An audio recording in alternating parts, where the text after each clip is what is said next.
And we'll walk through 7 tips that are specific for high school students that they can be using to kind of feel better right now. And so with that, I'm going to hop over and see if we can make the slides work here. We'll see if that's good. Hopefully y'all can still see me here on the Happiness Homeroom. But here we go. We're going to sort of jump into a quick introduction. And I kind of wanted to start at the beginning because I actually think that that's particularly important to sort of start with how I myself got involved in this stuff in the first place. And so as many of you know who've been following some of our work for a while, I am a professor of psychology at this wonderful institution at Yale University. I've been teaching there for over a decade, but in just the last couple of years, I took on a new role on campus where I became a head of college. Yale's one of these funny schools like Hogwarts and Harry Potter, where we have kind of our Gryffindor and Slytherin, these sort of schools within a school. I'm the head of college at Silliman College, which means I live on campus with students. It was a role that I was so excited to take when I had the opportunity, but I wasn't expecting to see what I did, which is that a lot of college students today are not kind of feeling as happy as I really expected. I was seeing this so-called mental health crisis among college students up close and personal. And just since I know in addition to high school students, we have some educators on the line too, it's really worth noting that this so-called mental health crisis is really a pretty big crisis in the US right now. Here are just some awful statistics that came from the most recent National College Health Assessment. And here's what we're learning about our college students today. So right now, nationally in the US, over 40% of college students report being so depressed it's difficult to function most days. So more than 40%. More than 50% of college students report feeling hopeless a lot of the time. Over 60% of college students say they experience overwhelming anxiety, which is kind of the highest level of anxiety you can report. Another over 60% report feeling very lonely most of the time. And students are also really, really stressed, with over 80% of them reporting feeling overwhelmed by all they have to do most days of the week. And this manifests in some real mental health dysfunction, such as the fact that over 12% of college students report having seriously considered suicide in the last year. So this is more than 1 in 10 college students is really thinking about taking their own life.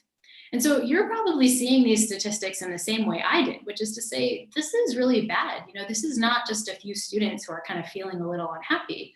This is a real crisis that we have on our hands.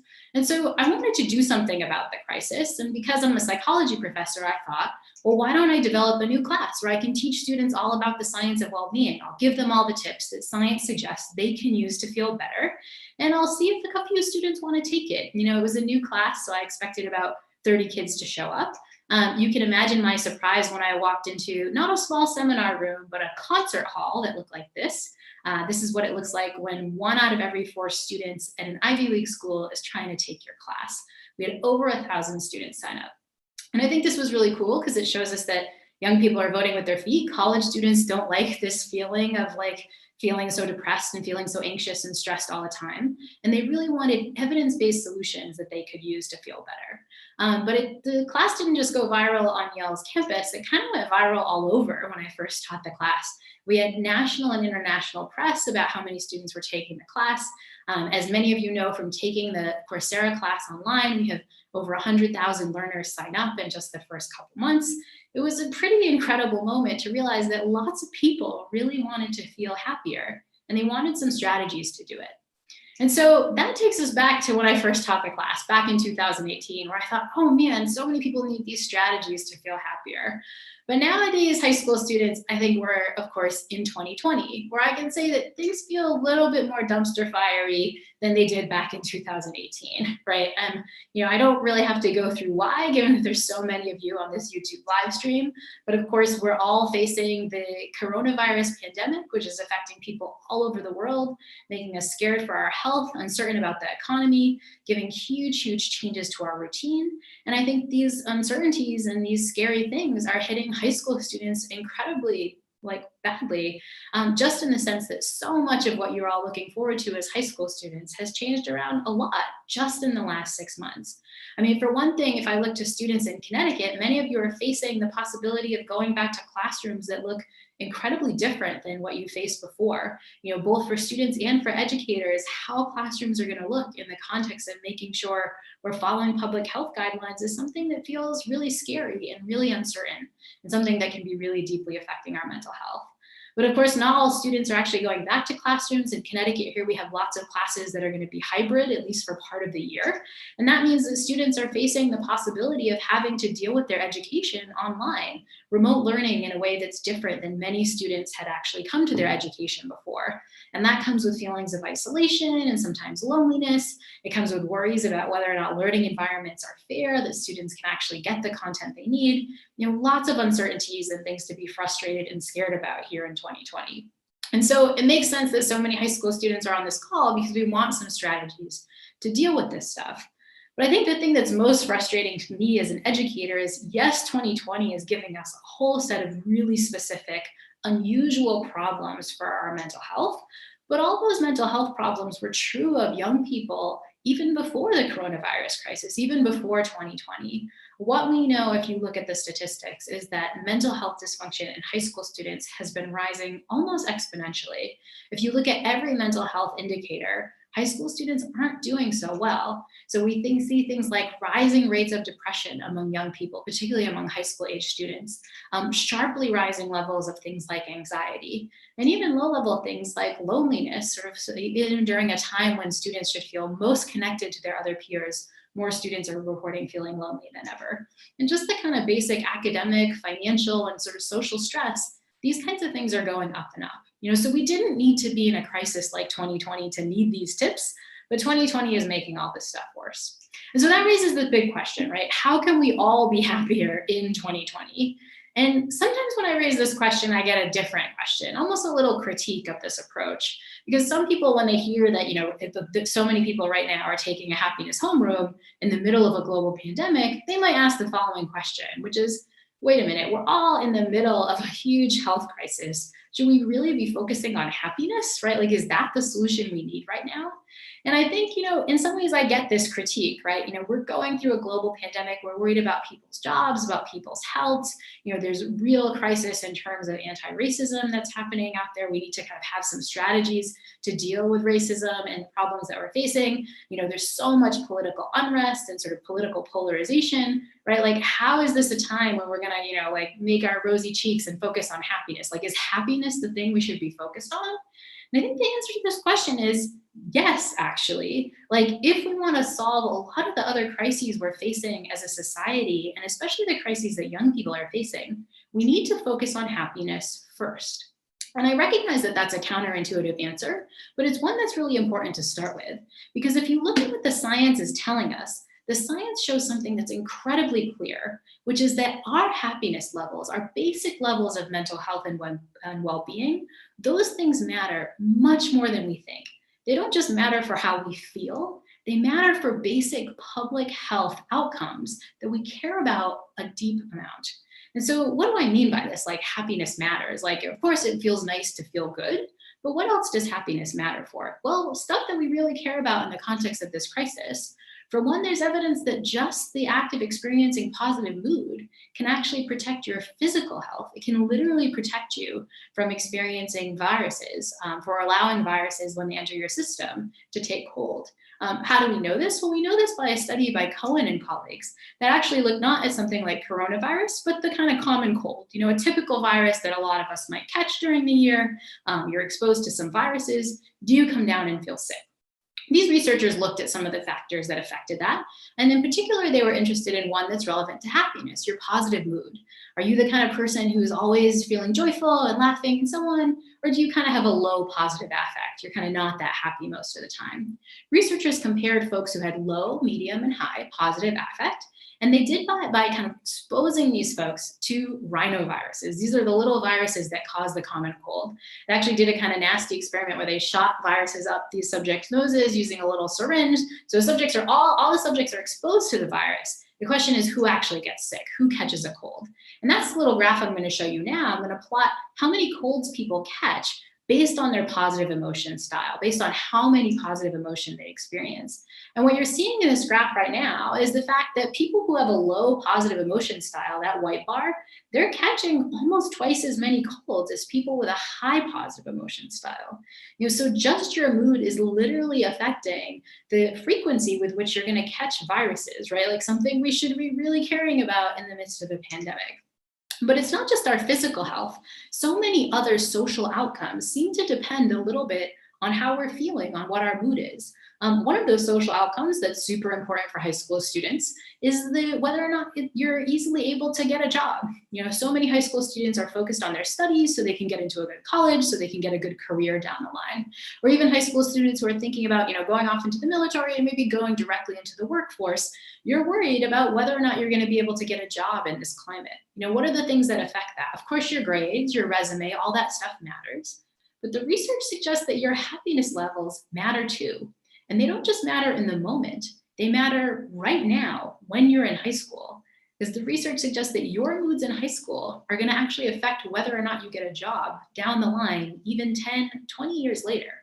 How do we know this? Well, here's one study that looked at that. It's by Roberts and colleagues. They looked at what predicted people's job success in their 20s and whether or not mood when you were 18 years old affected that. So they went out and they tested 18-year-olds' positive emotions. So those of you who are high school students, this could be you in a couple of years' time. Are you a joyful person? Do you laugh a lot? Are you kind of moody? Are you sad or angry? We're going to survey your mood, around now. And then we're going to come back when you're 26 years old, almost a decade later. And we're going to measure your work outcomes. And the question is, does your happiness right now predict what your work outcomes are going to look like 10 years from now? And the shocking answer seems to be they do. In fact, in this study, people's positive emotions at 18 years of age predicted whether or not they would get a job at 26. So your job attainment, are you the kind of person who's going to easily get a job? Are you satisfied with your job when you're in your 20s? And even what does your financial security look like in your 20s? Are you making the kind of money that you want? Again, all this stuff is based on your resume and so many factors, but the data suggests it could be based on your mood now too.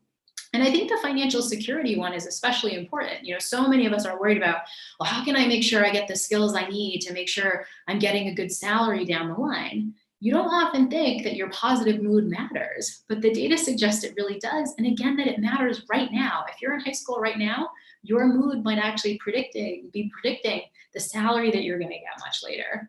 And so here's just another study that shows that. This is by the famous positive psychologist Ed Diener. He took college freshmen, so not high school first years, but college freshmen, a big group of them at 18 years old, and he actually tested their cheerfulness. You can play along at home. On a scale of 1, not very cheerful at all, to 5, super cheerful, where would you put yourself? What's your number? And so he had 18-year-olds do that. And then he came back when those 18-year-olds were almost my age, at age 37. And he asked, does cheerfulness when you're a first year in college predict what your salary is going to look like when you're 37 years old? And the shocking data suggests that the answer is yes. In fact, if you look at people in his studies' salary when they were almost in their 40s, people who were not so cheerful first years, not so cheerful freshmen in college, they're earning around, $49,000 a year. That was the mean. But the very cheerful freshmen are actually earning $15,000 more than that. Simply your mood levels that you're experiencing kind of around now in high school, somehow they're having a predictive interaction with the kind of salary that you're getting later on.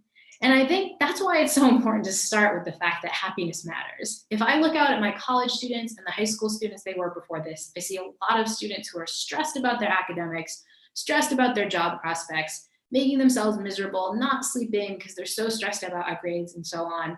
And they're making themselves deeply unhappy, deeply uncheerful, and they're reducing their positive mood.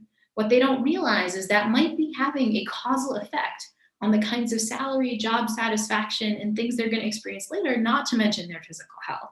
And so what I tell a lot of my college students is if you're focused on your resume, if you're really worried about this stuff, then maybe this is a time to double down on your well-being. Maybe doubling down on your well-being is going to be a way that you promote that other stuff too. That might be the key to making sure you have the cognitive bandwidth to get good grades, that you have the kind of emotional reserves and health that you need to get a good job and a high salary later.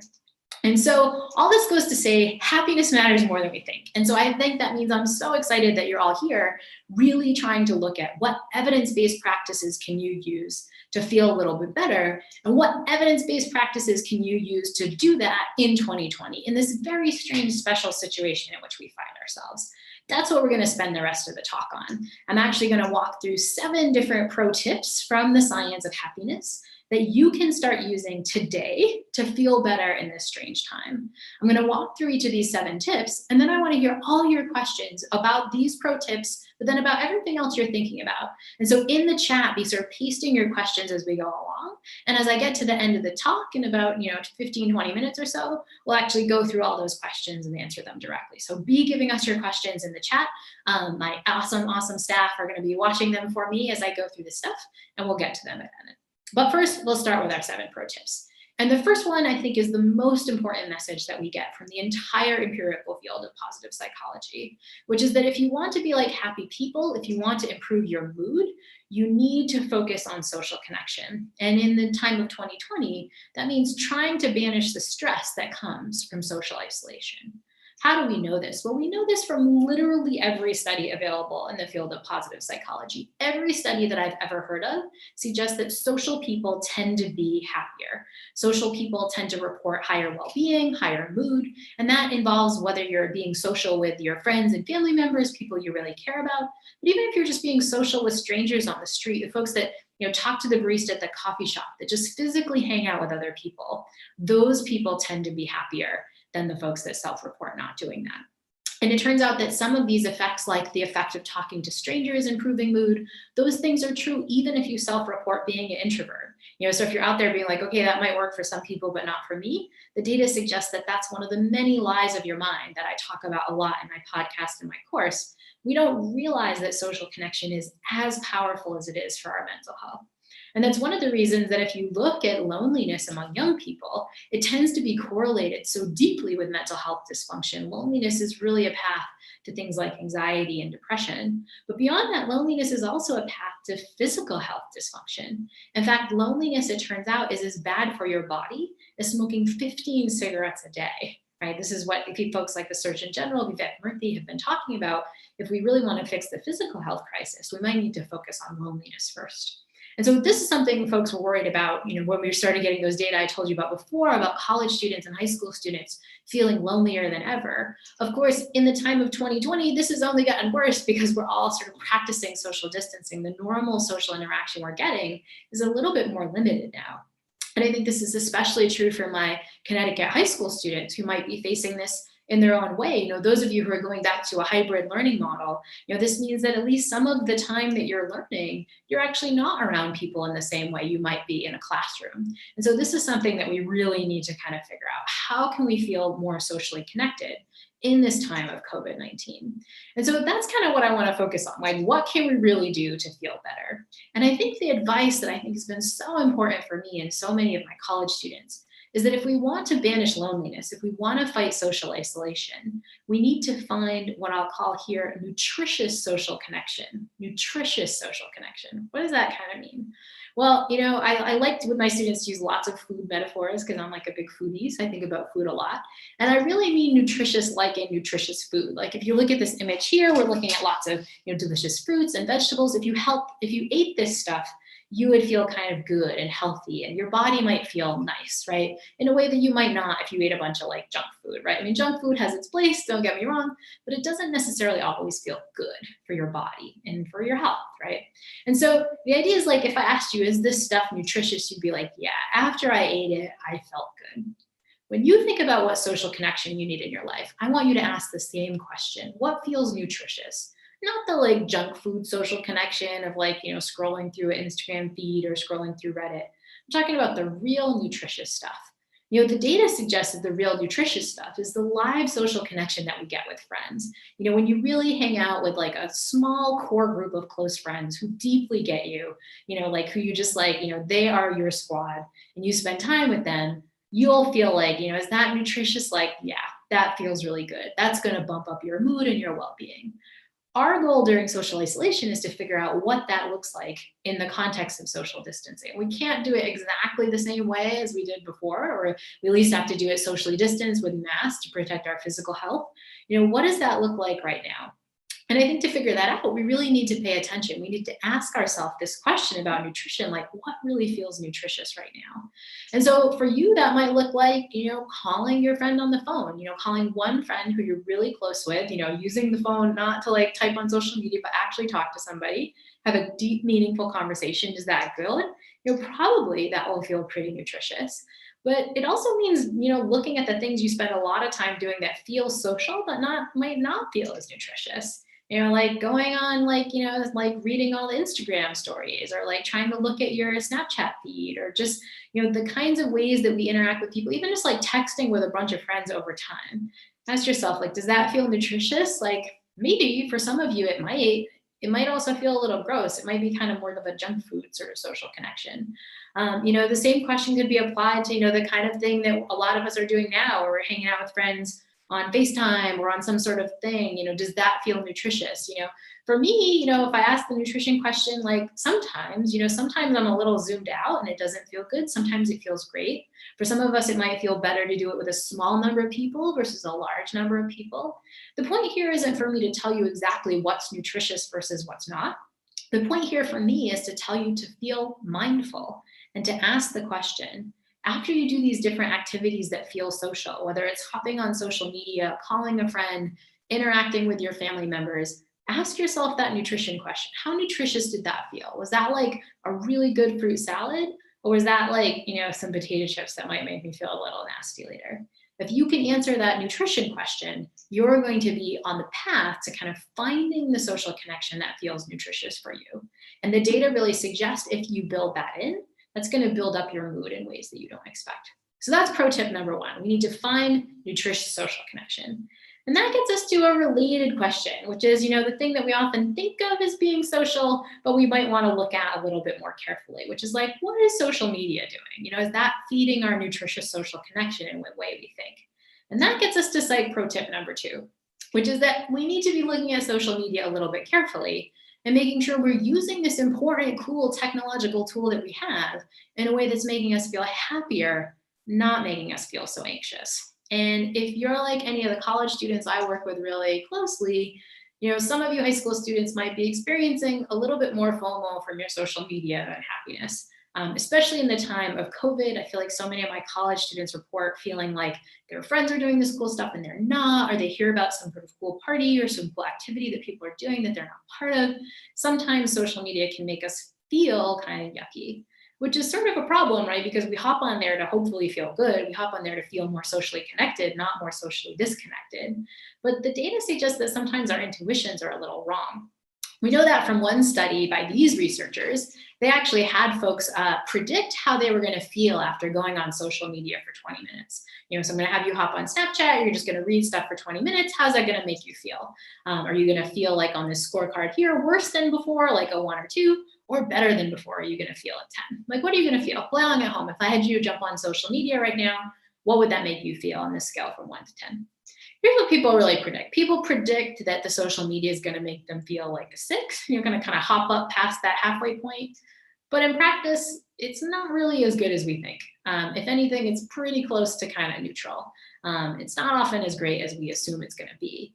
And this led researchers and others to try to look at what are the good points and the bad points about social media. And this one very famous Royal Society study did that. They studied a bunch of different social media platforms. I know I'm talking to high school students, not just educators, so I'm not going to talk about Facebook and Twitter. I'm just going to talk about Snapchat and Instagram, because I know those are the ones that you tend to use of this list up here. YouTube, of course, we'll leave off the list because we're using YouTube now. But these researchers actually looked at kind of, the good and the bad side of social media. They asked people, how is this affecting, how you think about health or getting emotional support? Does it make you more anxious or depressed or lonely? Does it affect your sleep? They also looked at things like self-expression and identity, body image, community building, and of course, at the bottom, that big FOMO, that this fear of missing out that we all kind of experience. And here's what they found as they collapsed. I'm going to show you this kind of cool infographic that they have for these different social media sites. So here's the one for Snapchat. So all these bars, if I can kind of move my cursor and you see it, all these bars that move off to the right are cases where Snapchat's good. Right? So it's kind of good at giving you some emotional support, some self-expression, self-identity, community building, but it's kind of bad on all the sides that go off to the left. It's sort of bad for anxiety and depression, really bad for sleep, pretty bad for FOMO. And if you average the whole score, it's kind of coming off more negative than positive. That's Snapchat. Here's the same thing for Instagram. Instagram's getting a big hit for sleep, almost an even bigger hit for body image. So even though these things are good at some things, they're kind of bad at other things. And at least in this study, the average was it came out kind of more bad than good. And so we want to be able to use these technologies for the good stuff, but not get the bad FOMO stuff. And so how do we do that? And one way that we do that is to recognize what these sites are messing us up with. And one of the things the sites are messing up is that these sites give us a way to kind of pretend our emotions and our situations are better than they are. If you've ever posted on social media, you might have been in a funky place, but you took this selfie where you're kind of smiling, or, the party was kind of crappy, but you tried to make it look like it was really cool. We're constantly sort of pretending that things are better than they are on social media. And that leads us to a kind of lie of the mind that affects our happiness a lot, which is that we often assume everybody's doing a lot better than they really are. And this is one of my favorite studies that looked at this by Jordan and colleagues. They actually brought college freshmen in and had them share, how many positive and negative experiences did you have? What are the good stuff and the bad stuff that's going on every day? But then they brought the same group in and said, okay, but guess those same experiences for other people. I know, how often you go to a good party or feel like you miss your friends. How often does that happen to other people? And then what they did was just match them up, because now they have the actual percentages of people that are feeling bad and feeling good and the ones that people predict. The question is, how are our predictions? And so that's what I'm going to show you first for the positive experience. This is what people estimated. If you ask people, how often do other people attend a fun party? It's well, I think 60% of people attend a fun party, or go to a cool athletic game. 50% of people went out with friends, or had a great meal, or received a high grade. That's what people estimate. They think those are pretty high. A lot of people are having these positive experiences. But if you look at what's actually happening, all the actual numbers are way lower than what people are predicting. So everyone's thinking oh, everybody is out having fun parties and going out with their friends and having good meals, but it's way less than we think. So less good positive stuff is happening to everybody else than you think. What about the negative things? Well, here's what they asked about. How many people do you estimate had a fight with their friends, or felt like they really missed their friends, during COVID or something like that, worried about the huge workload they had, was rejected by somebody, thought about their bad habits and was kind of beating themselves up, even received a low grade, right? That's what people estimate. But the actual things, and these statistics are even worse, the actual things are way higher than people think. People out there are having way more negative experiences than we realize. And so that means when we're comparing ourselves to them, we're using an incorrect standard. We're in some sense lying to ourselves about the social comparison. And we're doing that in part because people are hiding all the bad stuff that's happening with them. So if you also ask subjects, all those bad things I just told you, how many of you effortfully hid those things from your social media feed? You really made it feel like you weren't rejected by anybody, or you weren't missing your friends. How many of you covered that up? And the answer for how many people are hiding these emotions is super high, whether that's having a fight with your friends, missing your friends a lot, you're worried about your workload, your rejection, thought about your bad habits, receiving a low grade. People are effortfully hiding these things on social media, and that's why our situation is so bad. And so the answer to how we can deal with social media a little bit more mindfully is to recognize this fact about it. We are just simply not getting accurate information. Every time you have that FOMO moment, remember this talk and be like, wait a minute, that Yale professor lady said that it's probably not as many people doing that as I think, or it's probably not as good as I think. Those things are false. That's the first thing to do. But the second thing to do in terms of thinking about how we improve our habits is to go back what I said to a social connection before, which is that we need to be a little bit mindful. And what are we being mindful about? Whether or not it's feeling nutritious. Did that feel good? The next time I hop on TikTok and watch a bunch of videos, or the next time I go on Snapchat or Instagram, do I feel good afterwards? Did that actually feel nutritious for me? And sometimes it will. Some kinds of social media activities will, but some won't. And that's going to give you really useful information about the kinds of social media stuff you want up versus the stuff you want to go down. And so the pro tip is to really be using social media, especially in this time in 2020 when we can't get together, but to be really mindful about the parts of it that are working well, that are making you feel good, that feel really nutritious socially, and the stuff that doesn't feel so good. If you follow that tip, you're going to be able to use social media in a way that mostly makes you feel happy and makes you feel a little bit less anxious.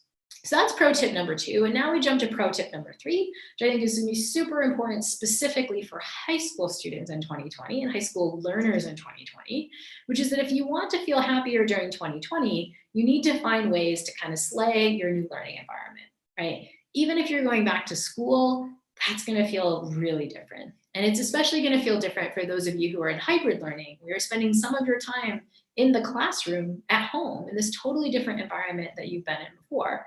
Why is this different? Well, you're not engaging in the social connection you had before.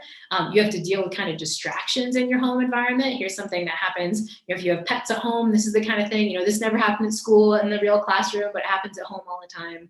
But the even trickier thing is a lot of you are doing your remote learning from spaces where your family's there, where you have all these kind of distractions or stresses and tensions and frustrations that come from your family, right? Like, how do you navigate this stuff, both to be able to learn well, but also to feel good, so you're not kind of feeling so frustrated and distracted all the time? And so how can we be happier when we're learning from home? What are happier ways to learn from home? And the biggest one that I want to touch upon now is that if you want to be happier learning from home, it's upon you to create some routines, right? Those of you who went to school know that you usually had a routine. Homeroom starts at a certain time, then you have lunch at a certain time, there are class times, and you pass through the halls at certain times. Schools do that to kind of coordinate everybody, but they also do that because routines make us feel good. We are creatures of habits as humans. And one of the big stressors that comes with COVID-19 is that our routines are all messed up. We're not necessarily learning or doing homework or eating even at the same time. If you want to fight that kind of yucky, kind of off-kilter feeling that comes with that, but also the uncertainty that comes with that. Again, we're just trying to reduce uncertainty right now a lot in this sort of very uncertain time that is COVID-19. The goal is that you can really do that on your own simply by creating a few new routines, simply by trying to set things up so that you're doing the same thing at the same time every day. Even if your school's not giving you a schedule, give yourself your own schedule, or give your family their own schedule if you're a parent or an educator listening, and your kids will really thank you for it. Another way that you can create routine is to do that spatially. Literally find a spot in your house where you will do your remote learning if you're watching classes, that you will do your studying, and pick a different spot from the house that you'll use your computer to, say, watch videos on YouTube. Really physically separate your space from when you're in kind of learning head versus in home leisure head. And that sounds really silly, but the data suggests it can be really powerful. As creatures of habit, if we kind of give ourselves those boundaries, it can just feel way less uncertain. It can kind of reduce what's called choice overload in ways where we just kind of way too many choices to kind of deal with how we're processing information. And the processing information part gets me to another tip, which is that if you really want to slay your learning environment, you need to come to terms with a limitation of our own learning, which is that we're really bad at doing multiple things at the same time. If you're just watching your teachers from your laptop, you might be tempted to be looking at your social media while you're doing that, or looking at other things on the internet. Incredibly tempting. I'm right there with you. But the data suggests that it doesn't work for learning. You probably can guess that that doesn't work super well. But the biggest thing is that it actually doesn't work for our well-being. The data really suggests that when we're multitasking, when we're mind wandering from what's happening in the moment, we're actually feeling worse than if we're just simply paying attention right there.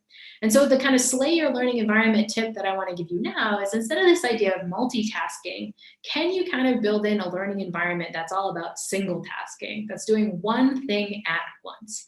Literally set up your learning environment so that if you're watching something, watching a remote class, say on your laptop, you have your phone out of there. You have other distractions out of there. You're only able to do one thing at a time. I know it can be hard to kind of set those things up and put your phone away, but there's a reason that most schools kind of have you have your phone away. It doesn't actually help for learning, but more, it doesn't help for your well-being. The act of multitasking, of kind of letting your mind wander to multiple different things at once, it affects us. So it actually makes our mood worse. So if you want to feel better while you're learning in this new environment, jump to the single tasking and find ways to make that work. And so that's how we can slay our learning environment. But pro tip number 4 gives us another set of habits we can use to do that. Because if we really want to be learning and feeling good in this new normal, we need to double down on healthy practices that really matter. Those matter more than we think. What do I mean by healthy practices? I mean the stuff that we know is good for our bodies, but we forget is good for our mental health. Things like exercise.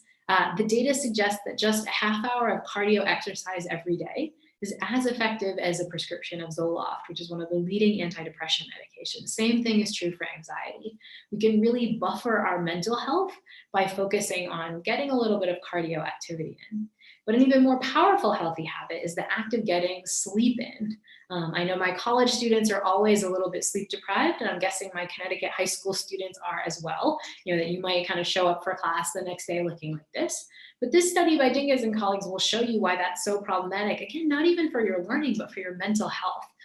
Here's one study that tried to look at this. They brought college-age subjects into the lab and tested their mood, kind of how they were feeling, at 3 different kinds of sleep levels. So they let these college students get normal sleep. Normal, by the way, what we're supposed to be getting is 7 to 8 hours a night. College students got that for 2 days. Then they deprived the college students of sleep. They weren't pulling all-nighters getting 0 hours of sleep. They were just getting 5 hours of sleep, which honestly is what a lot of my college students get a lot. But you'll see why that's so problematic in a second. Then these college students were brought back to normal sleep, so they get normal sleep again for the last 2 days of the study. The question is what happens to their mood?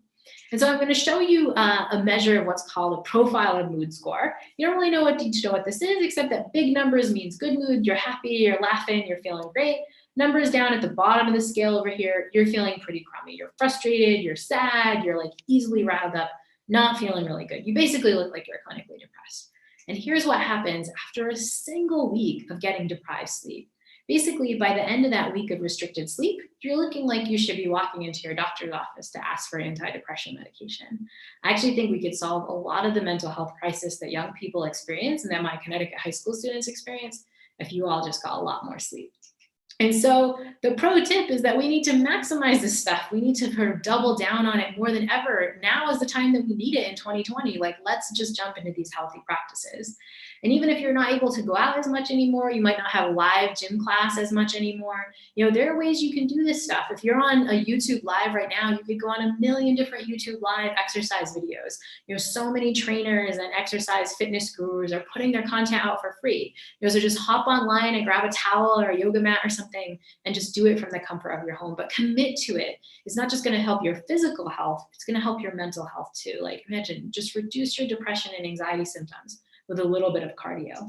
But even more important is to make sure you're doubling down on sleep. And that means kind of achieving good sleep hygiene. You've got to get to bed at a reasonable time. You got to forego the Netflix or the YouTube videos or whatever you're watching. Like, we know that kind of sucks and it's a bit of a bummer, but the payoff is really high, and the payoff is high for your mental health.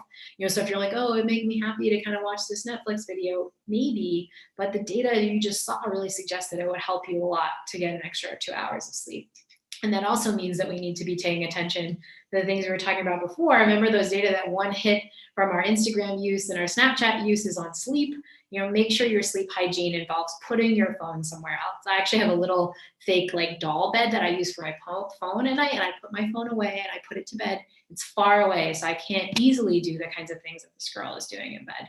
Sleep hygiene environments are super important. And so that's kind of slaying your environment. You're reducing your distractions, you're single tasking, you're getting your sleep and exercise. But it can be hard to do those things, right? Like everything I said about shut the Netflix off before you go to bed and put your phone away so you're not using it. It's pretty easy to get distracted from that. Even if you know you want to do it, it can be hard to put it into effect. So what's a psych pro tip that I can give you that will let you do the hard things, right? Like the stuff that really takes some willpower and work to do. How can you actually do that? And that's what I'm going to give you with psych pro tip number 5, which is that if you want to engage your willpower, you can do that in a kind of strange way that we don't expect, the science suggests. You can do that by experiencing gratitude. The emotion of gratitude, it turns out, can make hard things in life a little bit easier. What is gratitude? It's just the simple act of counting your blessings. What are the things in life that you're grateful for? This is something that's really easy to do. You could answer that question right now, but it's not a thing that we naturally do. If anything, we're kind of naturally complainy and gripey, right? Especially in 2020 when we have lots of things to complain about. And honestly, I think Connecticut high school students, especially among your age group, because if you are like my college students, you complain a lot on the internet, and you complain a lot on the internet in a specific form, which is with memes. Here's one that I give my college students. I don't always complain, but when I do, I make a meme and I put it online. There's a lot of complaining memes out there. Here are just some from my Yale students. They complain about the dining hall, give me the garbage. They complain about all their work. Oh my gosh, the sun's rising, I have to finish my essay. They complain about going back to school. This was before 2020, everybody's complaining, complain. The data suggests that that is not the path to happiness, and it's not the path to promoting willpower. The simple act of doing this thing I have in the picture here, scribbling down 3 to 5 things you're grateful for every night, the data suggests that that will significantly improve your mood in as little as 2 weeks. Just the free act of writing down things that you're really grateful for. But beyond just improving your mood, data from researchers like Dave DeSteno and his colleagues have shown that it can actually bump up your willpower. And the way it does that is that gratitude is really a pro-social emotion. When you experience it, you really want to help other people. Like, it makes you feel like you need to give something back. And that can cause your psychology to get you ready to do stuff that's a little hard. You know, you're ready to like give up money if you feel really solidly that you have enough. You're ready to give up your time. And the data suggests that it's a way to bump up our willpower, because another person we want to help when we're feeling grateful is our future self. You know, we want to study right now so we can get a good grade later. We actually want to save for retirement, the data shows. We want to save money now so we can have more money in the future. We want to eat healthier because we want to commit to our future self. People who experience gratitude, or even people who kind of force themselves to experience gratitude by scribbling down things they're grateful for, have an easier time doing harder things. So all those things that are tough to do right now, you know, like put the phone away, get to sleep early. If you want to make that feel easier, scribble down 3 to 5 things that you're grateful for every night. The data suggests that magically this will let you bump up your willpower in ways that you don't expect. And if you need a kind of more like high school student friendly way to do it, I think wholesome memes. If you're going to be making memes anyway, you know, make the ones that are really wholesome. Here's just one here to do. You can post on Reddit wholesome memes. I love to see wholesome memes, so go the wholesome meme route. Okay, so that's pro tip number 5. You should be making your hard things in life easier through gratitude. But one of the hard things I wanted to tackle, because I know I get a lot of questions about this from my college students when they went home to learn, is that one of the things that's sometimes hard is dealing with the people you really love, but can be a huge pain in your butt. You know, dealing with your siblings, if you're a high school student who has to work at home with your siblings around, or even dealing with family. You know, teenage years are not the years where you're like most easily getting along with your parents. I'm sure none of you relate to this, but maybe some of you out here who've had a little frustrations of like the kind of changes in independence that happen about being at home all the time. So what can you do to deal with this? And that is what Psych Pro Tip 6 is going to engage with. It's going to talk about ways that you can navigate some of these family kind of tensions and stresses through a different positive emotion, the emotion of compassion. We don't often think about compassion as an emotion, but it's another pro-social emotion that we use to kind of feel like we want to help people. And it's an amazing emotion because instead of kind of feeling empathy, where you can kind of feel over empathy, where you can kind of burn out, the data suggests that compassion, when you really think about and wish people good and you want to act on ways to make people feel good, it's actually not an emotion that lets you burn out. Quite the opposite. It's the kind of emotion that can protect against burnout. And so it's exactly the emotion we need when we're kind of feeling a little frustrated with the people we care about. Turning that on can make it easier to navigate the kind of compromises that inevitably happen when you're hanging out closer with your family and the other people you care about. And so that raises a question of like, okay, compassion sounds awesome. Like, how do I turn it on?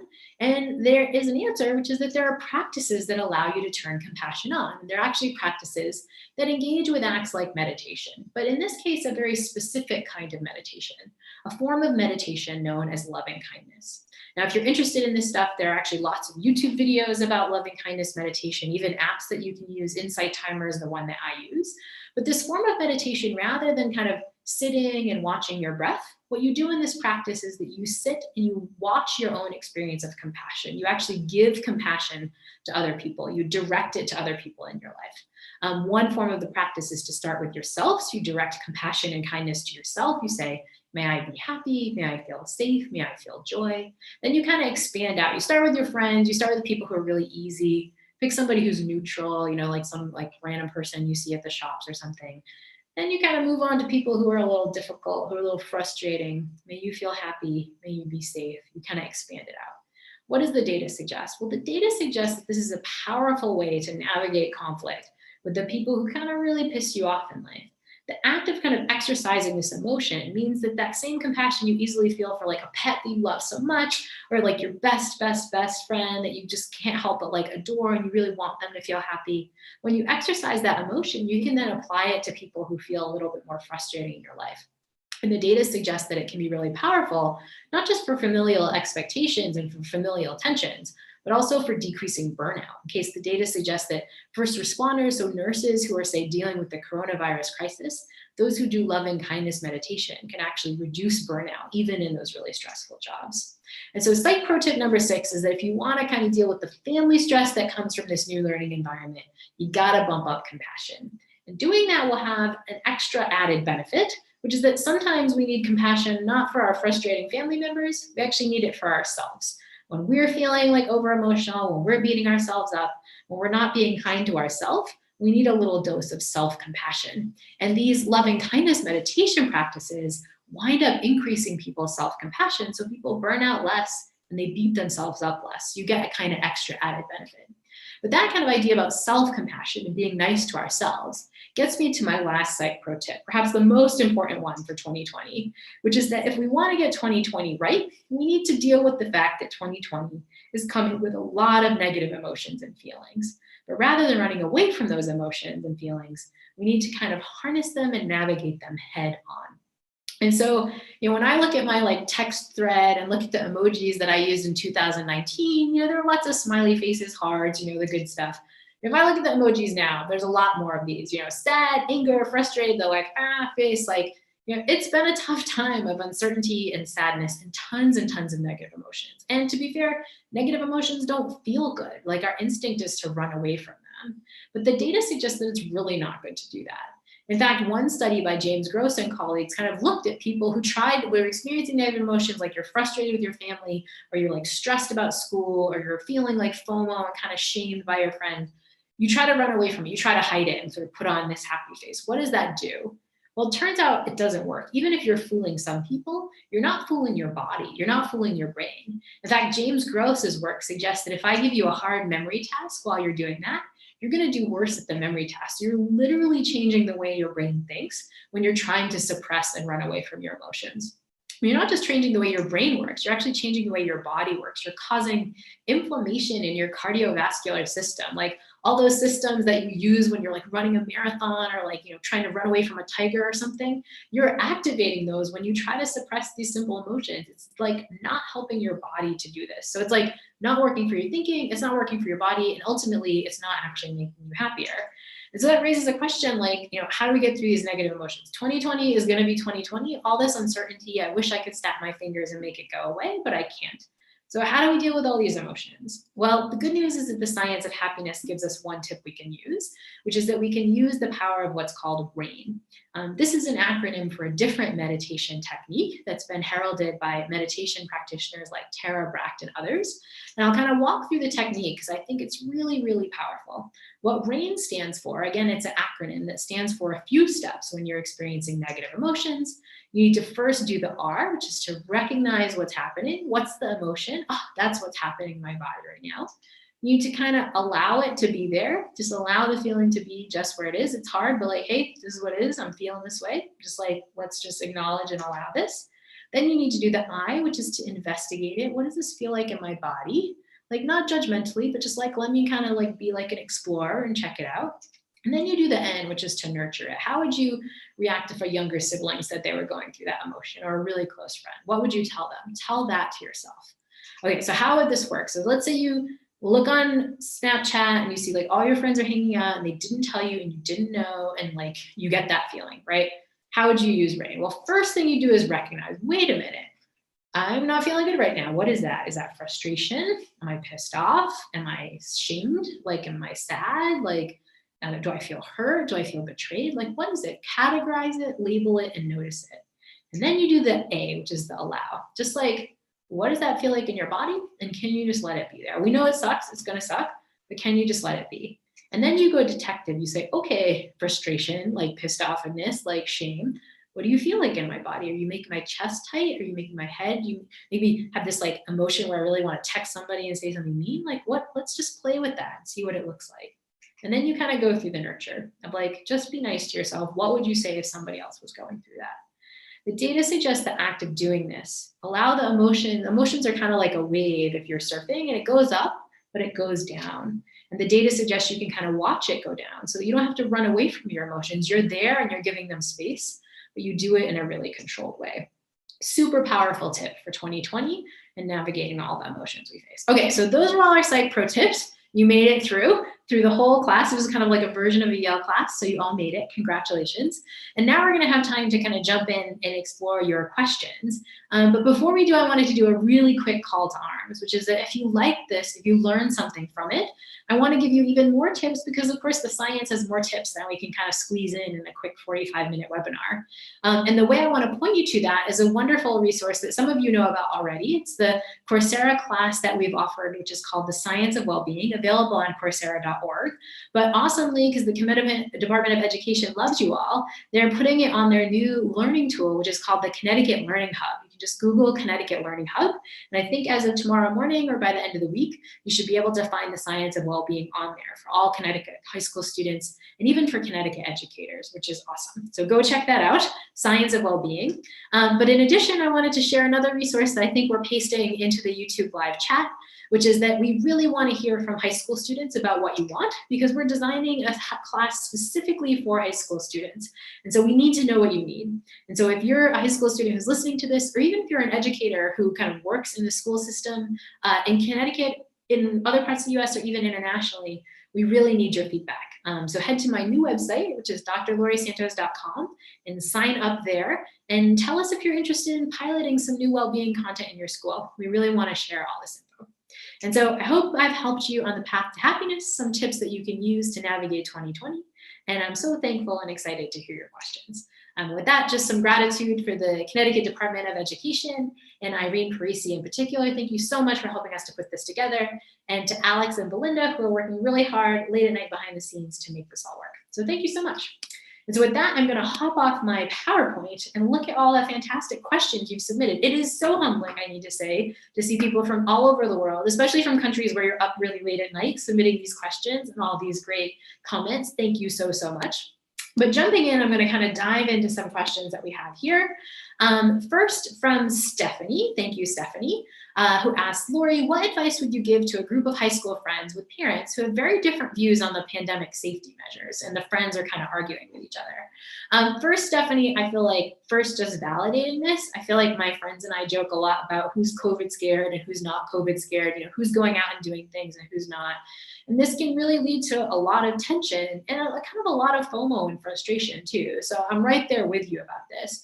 But the tip I would give is to really talk to people about it. And in fact, there's a lovely new study about this that shows, again, much of the things we talk about in my Coursera class and on the podcast is this idea that our minds lie to us. We have these dumb, like ideas about how people will react, how our own minds will react. And here's a spot where we think that people's views are really different. And if we tell people, hey, I kind of don't want to do that, I'm a little scared, or like, I actually feel comfortable with this, I don't mind doing that, we think that people will really judge us, especially the direction where we're feeling a little COVID scared and other people are not. The data really suggests that if you express it in terms of your health, like I actually have underlying health issues, or my family has underlying health issues, I'm really feeling risky about this, I don't feel comfortable. If you explain it and frame it in terms of your health, and you say you don't want it to affect the friendship, the data show that we predict other people will be really annoyed with us or think we're stupid or something like that. But the data suggests that people don't have as strong a reaction as we think. And so this is a spot where the data really show we're mispredicting other people's reactions. They're just not going to be as strong as we think. And so navigating them with honest conversations about your preferences and your own risk levels, it turns out the data suggests can be quite powerful. And I think this is super true now, again, for the people who are more on the risky side. A lot of us kind of feel like we're being pushed into stuff that we're like not as comfortable with, that we might personally not feel like we're as safe with. And we're doing that because we're feeling the FOMO, or we feel like we don't want our friends to be upset at us, or like our parents to be mad or something. The data really suggests we can express that honestly, and we can express our kind of convictions honestly, and people will react better to that than we think. So be honest with how you are feeling, and really kind of like give your own boundaries in the way that you expect. Data suggests it'll go better than you think.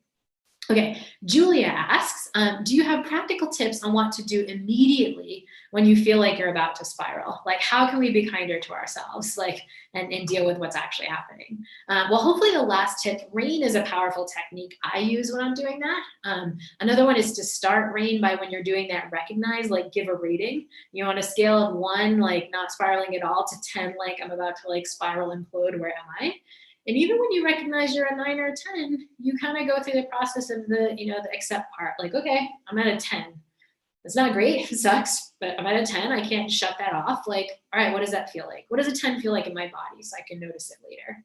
And it's so surprising, but the act of really introspecting what things feel like in our body tends to shut it off. It's almost like if you've done this with pain, this is like if you stub your toe, you're like, oh, I stubbed my toe, this feels really awful.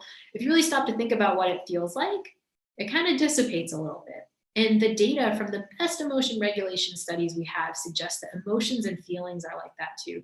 Like the way feelings and the spiraling hurts us the worst is when we're like, avoiding it and running away from it and trying to suppress it. That's what spikes our fight or flight system. If you just can allow yourself to be with it, it's not going to feel great. It's going to suck, to be frank, but you can handle that. You've handled that before, right? Like give yourself a little bit of credit and just be with it. And that can actually be really powerful. So thank you, Julia, for that question. All right, scrolling down, trying to make the Zoom work here. Amy is asking, how do we avoid complaining on social media or avoid lying on social media, making them look like things are better than they are? I think this is a good one, right? Because, I've given you some advice that might seem contradictory. I'm telling you both, like, hey, feel gratitude and don't complain, but also like, don't contribute to this problem where you kind of lie and make things, better than they are. And I think the key there is to really explore gratitude. I'll be the first to admit that 2020 sucks, right? Like this is not the year that I wanted. This is not the year I wanted for my family or my friends or my students, but here we are. And if I'm being really honest, if I kind of tune up my gratitude, there's still things I'm really grateful for, I have had loss of, family members who've passed away from COVID, but by and large, most people are here and that wasn't a given. I personally am healthy and that wasn't really a given. I'm having more time with my husband than I expected, and that wasn't really a given. There's little tiny joys that I'm noticing, right? Like it's about to be autumn, which is my favorite season, and that is fantastic, right? I'm not lying about any of those things. I'm not saying, like politics is great and the pandemic is great and all these things are great. I'm just switching my attention to focus on the stuff that truly genuinely is good. I'm not lying about it. Like, my tea really did taste good this morning. I really am genuinely happy that my husband is here and healthy and noticing that. It's just a matter of kind of switching your attention and kind of putting it on it. And that raises a different issue, which is like, sometimes you think, well, that seems cheesy or it's too like wholesome memey or it's like rah-rah Pollyanna-ish. The data really suggests that you putting that out in the world and you putting that out on social media actually helps people. Like, sometimes people really need to see the wholesome meme and laugh, and the data suggests that what that can lead to is a powerful phenomenon that's known as an affective spiral. If you put out positivity, if you put out gratitude and good stuff, somebody's going to see that who really needs it. And that's going to mean they walk into work a little bit more grateful or happy that morning. And then their coworker is going to feel grateful and on and on and on. You can lead to this spiral where just you infusing that can feel a little bit better. So the not complaining thing is more just like shift your perception. There has to be one thing that's going well. Find it and try to notice it and focus on it. And that can be actually really quite powerful. Okay, so I'm scrolling down through the questions. Suba notes that the biggest problem I have is not feeling I've done enough. Okay, and I think you're like in my brain, Suba. I'm getting a 4.0 GPA. I'm surrounded by people who are like doing even better than that. I always feel like I never achieve anything. I'm so dumb. I could fill in all the above because I went through that when I was a student. I go through that now. You need a little bit of self-compassion. The powerful way to stop beating yourself up is to notice that you actually deserve some kindness too, just like the kindness you devote to other people. And so I would strongly recommend this practice of doing a little bit of loving kindness meditation. For you, I would suggest don't start with yourself. Start with somebody who's really easy, a friend. A lot of people start with their pet. If you have a pet that you really love a lot, may you feel happy, may you feel safe, may you feel joy. Again, they're guided versions of these meditations you can do online. And then if you're having trouble with self-compassion, slowly build up to yourself. What you're doing is just like lifting, some heavier weights at the gym. You're building up that muscle of compassion. So when you feel that moment of like, oh, I'm doing well in my grades, but not as well as everybody else, you can say, this is a time to turn on my compassion. Again, not towards my family members or somebody I'm annoyed with, to turn it on to myself, right? How would I talk to my friend that way? This is a powerful skill that you need to develop and can really increase your well-being, because if you're the kind of person that's prone to beating yourself up, that's not going to magically go away. but you can use skills to kind of nip it in the bud really quickly. A really great way to protect yourself, to not beat yourself up, which the data really suggests can help prevent burnout. So powerful technique, one I use myself, definitely recommend it.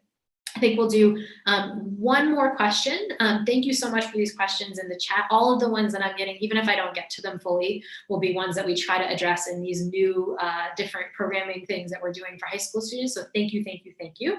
But the final question I will look at, I think, is from Matthew, which is, what advice would you give to students who are uncertain about what they want to do with the rest of their lives, where to go to school, what kind of job they want, and so on.